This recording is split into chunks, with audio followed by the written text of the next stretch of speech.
You're listening to the Aesthetically Speaking podcast, presented by Nextech. You're listening to the Aesthetically Speaking podcast presented by Nextech. I'm Robin Anto, and we are coming to you live from the Medical Spa Show here in Las Vegas at the beautiful Wynn Hotel. And today we have Dr. Pritzker, Dr. Rachel Pritzker here with us. And she is a dermatologist, primarily focusing on aesthetics. And she's actually speaking here at this show this year. So we're excited to have you. Welcome. Thank you so much for having me. This is first time at the show and really great time so far. Let's talk a little bit about your practice. I mean, how many years have you been in practice? So I've been in dermatology for 12, 13 years. And I think what we'll get into talking about is that I just kind of took another step and opened up a new private practice and tried to cater that to what I feel that I want to achieve in both aesthetics and clinical medicine. When you started your practice 12, 13 years ago, did you know that aesthetics would become such an important part of your business? So at the time, no. Cosmetics was, I don't want to say just starting because it was well in full effect.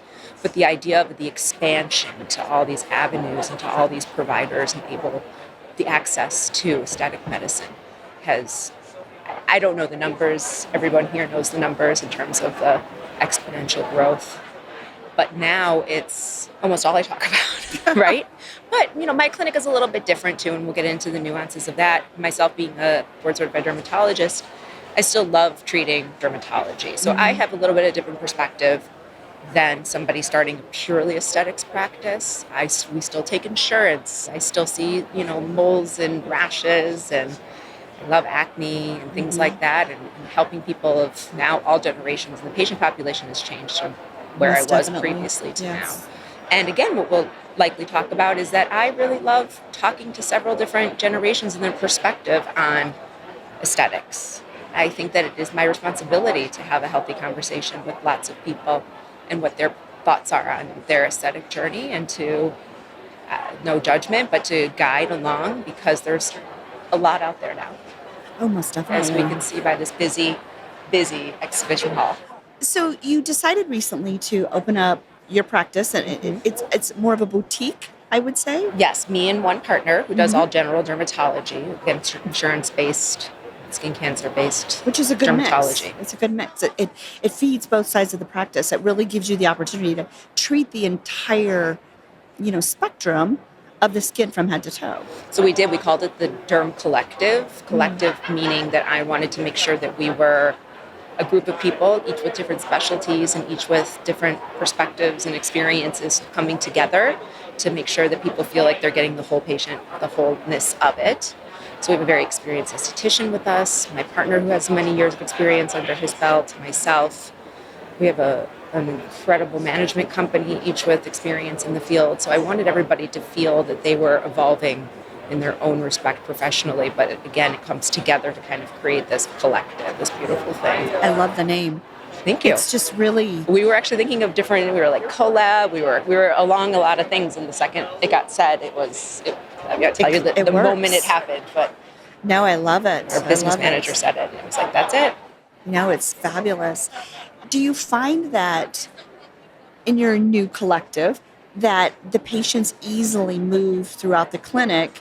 Yeah, how do you support that? Because patients don't always assume that they can just go from Right. medical to aesthetics. We find that just because you do Botox and it's listed somewhere, there's a pamphlet, people don't always just assume or think that they can do it. It's almost like, am I allowed to ask or something? So, number one thing, Robin, you literally build it into your mission statement, right? So it was so important to me and to my partner that we named it the Collective, that we have a mission statement that says just so.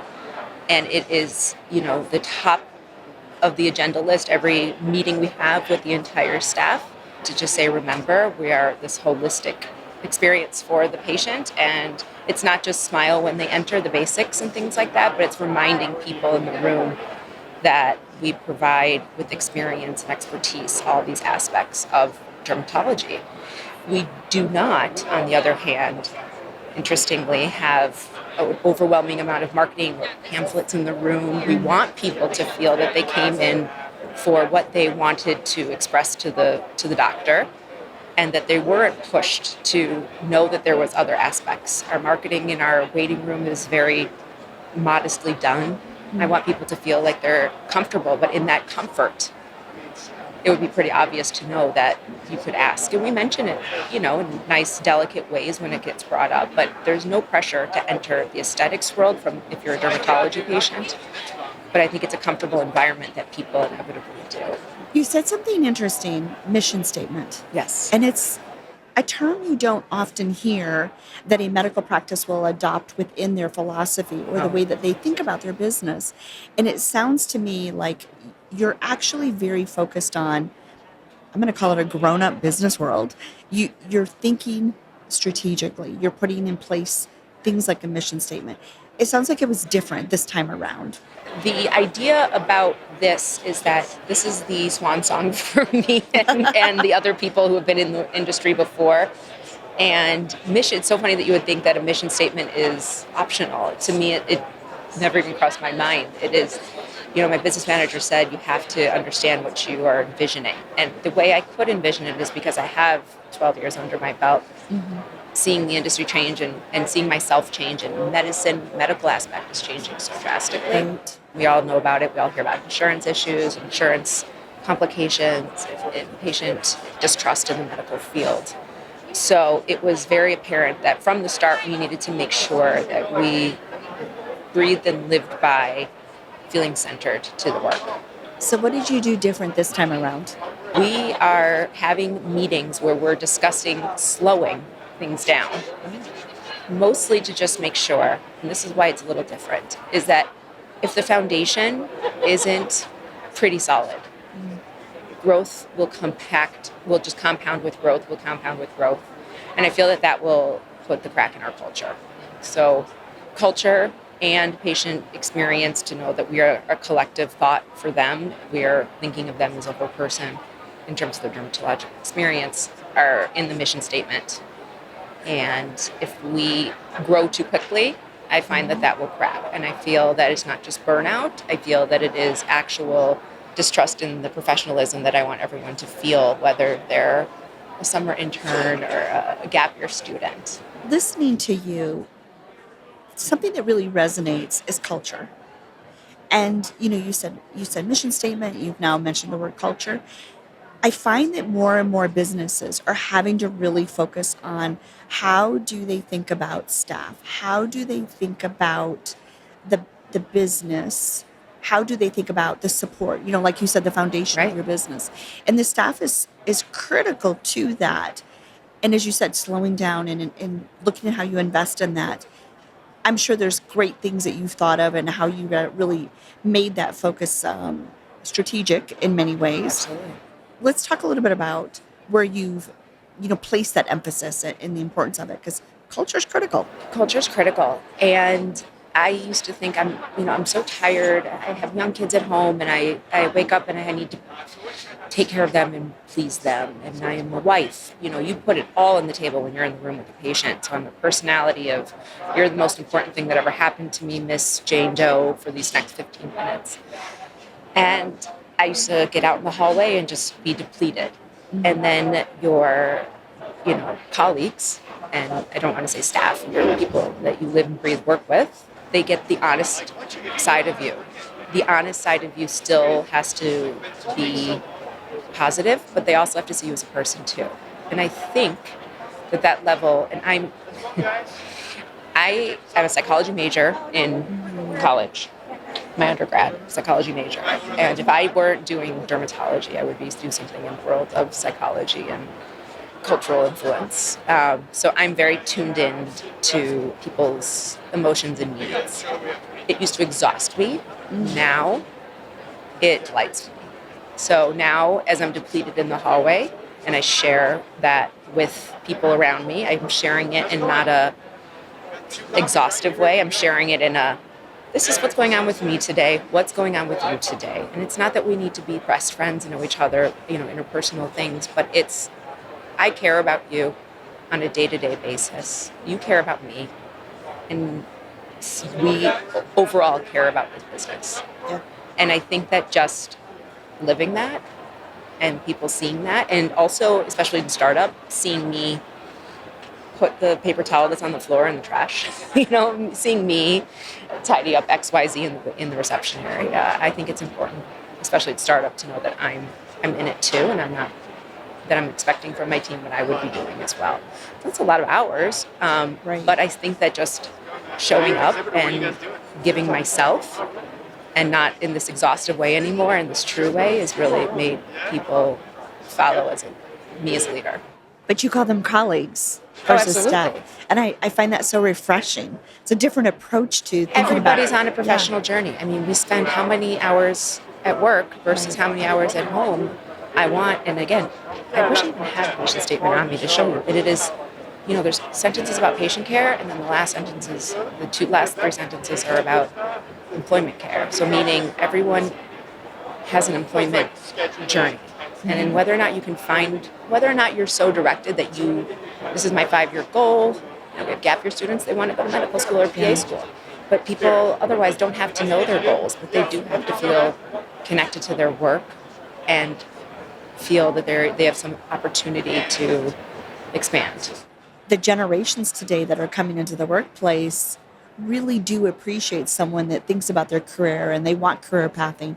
And you don't always find it in a smaller practice, but if there's at least the conversations and you think of them and respect them and instill in them that education that feed them what they're looking for, it makes such a difference. It's so fantastic you say that, and it doesn't have to be up to me. I have incredible management, and again, one person is very honed in, not just on HR and regulations and employment handbook, but those meetings, looking somebody in the eye and saying, do you feel A, satisfied here, and B, do you feel satisfied whether or not you can recognize with your advancement in your professional life or not? Do you feel like you're clicking some boxes or having ideas as to what you may see yourself doing? Because a lot of people are in their 20s and 30s and maybe a little short-sighted at the moment because they have young kids or whatnot, but just to make sure that people still feel that work is complementary to their identity. When you opened your new practice, did you have staff that followed you or did you open up new hiring? We had this management team that was just really cued in on dermatology. They have experience both in aesthetic dermatology and medical dermatology, and their non-negotiable was that we use the Nextech platform.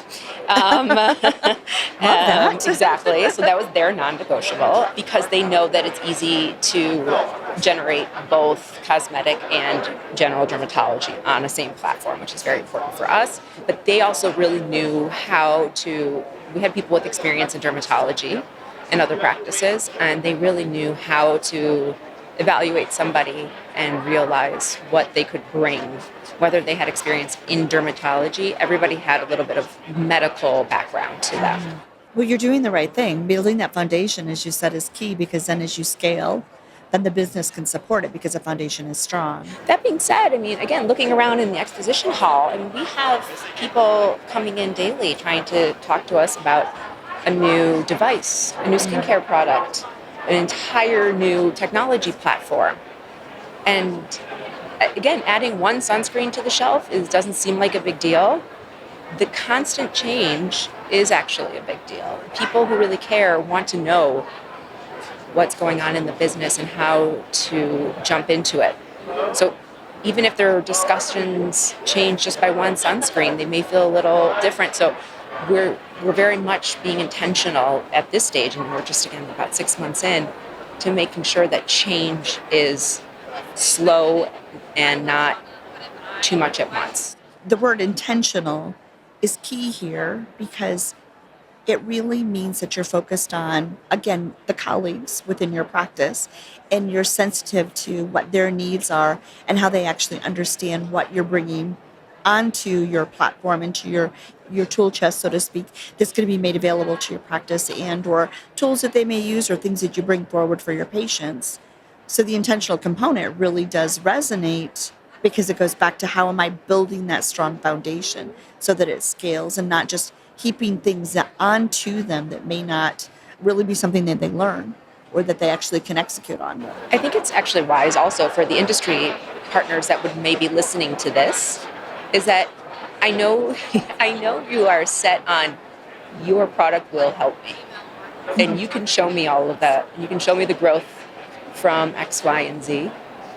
I think it's important to understand that no matter what, it is change in the practice. And that is something that not just coming in for a lunch to explain what it is, but personalizing it to the practice and having that. It's the same way where when we approach a patient, we have to take a step back. We have our medical background, we have our aesthetics background, we have to look at the patient and tailor what we do to them. Let's talk a little bit about competition. Chicago's very competitive. And, you've opened up a new place, new practice. Differentiation is a big word we talk about all the time in this industry. And you're in a big city. Yeah. I love that you're the collective, but where else did you feel that you wanted to change and be different in a competitive market? I feel like I'm a broken record. It goes back to the collective, the culture, and the experience. So people walk in and they feel either this is too fancy for me, and I'm really happy. And me and my friend who's an incredible designer did a really nice job. It's not that it's too fancy. Some people think, oh, this is aesthetics, not medical. The idea is that you are in a comfortable setting with experts who are not going to say that what you came in with is right or wrong, because people are they're looking for not just expertise, they're looking for calming the noise, right? Yeah. So we have a calm environment, we have the experts. Again, like I told you, you're not going to be bombarded with large marketing banners. There's so much out there, and there's so many pitches, and there's so many sales, and even an older generation that you wouldn't expect to be influenced by social media or commercial advertisements or their friends at the club are influenced. And they come to you in a vulnerable moment. And that's what differentiates us, is that we are trying to be a calmness in this explosion of possibility and a trustworthy source for them. So just by doing that and making sure you see people who are happy at work, people who want to talk to you as a person, not as a patient ID number, and don't feel that they're trying to sell things that are not advertised as this is the goal, differentiate us. And again, it's the collective. It's like reducing the noise. Reducing the noise. Oh, yeah. Basically coming into a business, coming into your practice, and they're not overwhelmed with all of the potential decisions they might have to make. Correct. You're basically leading them through a journey that is free of stress and friction, but that gives them this opportunity to actually listen probably much better than having to think through, okay, well, there's this or there's this or there's this. It's just different. It sounds like a very different way to approach it. It's actually really interesting that you said in terms of listen. It's not just listen.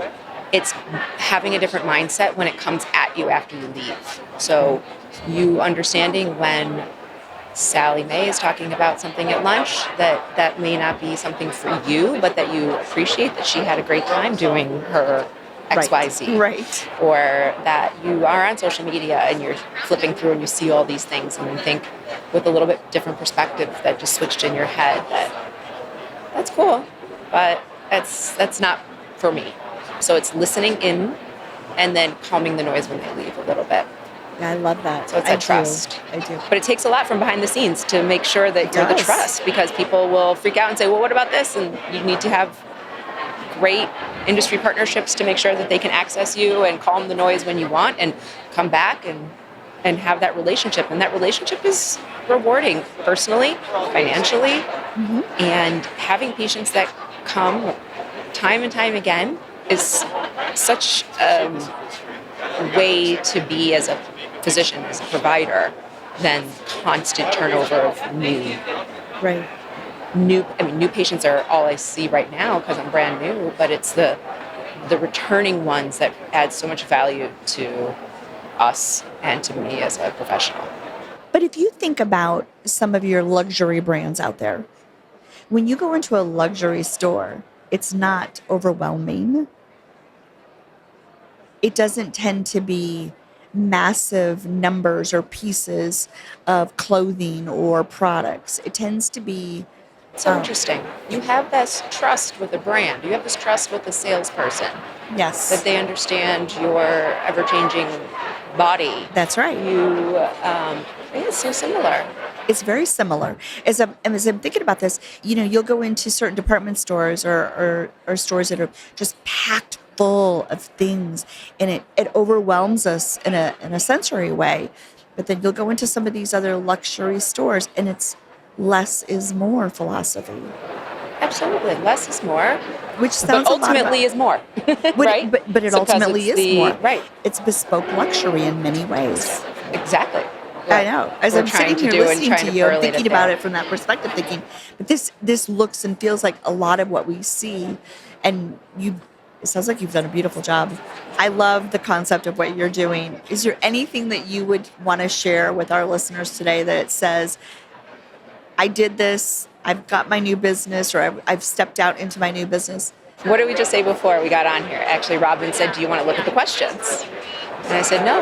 Actually, the new manager that I've become really close with in the office, she said yesterday, because I saw patients, and I literally packed my makeup that was all over my desk, put it in the bag, and I'm like, I gotta go. And she's like, you're just a flyer. You just 1, 2, 3, go, and then you're there. I've never been like this before. And it's not because of this experience, it's because I'm getting older. My neurons are all rerouted as to differentiating what is an emergency versus not emergency. Everything was an emergency in my mind previously. I'm better at general risk assessment and going as opposed to researching every possible outcome, which I was previously. Yep. These are things that really held me back, but that I didn't realize I had to grow in order to be a flyer, to jump. I needed to grow personally. I needed my psychology to change, not because I read the books, but I think our brain just changes with life experience. And I needed all of this in order to do this. And I'm in my 40s and I'm starting it now. And I thought it was late, but it's perfect. It'll be exciting to circle back and talk to you in another year and That's what see I what's think. going. I think we're going to do a stay tuned. And again, this is wild to me that I now have this documented. I know. Yeah, you're right. We have now memorialized in life and practice. Right. Yes. So we will have to come back and talk about it. Well, listen, I've really enjoyed talking to you today, and I love that you've got your new business. Where can people find you online if they want to follow you? Oh, please. So it's called the Derm Collective North Shore. So at the Derm Collective North Shore for our Instagram page. And again, I'm at Dr. Rachel Pritzker or our website. Well, thank you so much. And thank you for those of you that have joined us today live from AmSpa, the medical show. Thank you. Thanks for listening to Aesthetically Speaking, the podcast where beauty meets business, presented by Nextech. Follow and subscribe on Apple, Spotify, YouTube, or wherever you like to listen to podcasts. Links to the resources mentioned on this podcast are available in your show notes. For more information about Nextech, visit nextech.com, or to learn more about TouchMD, go to touchmd.com. Aesthetically Speaking is a production of The Axis, TheAxis.io.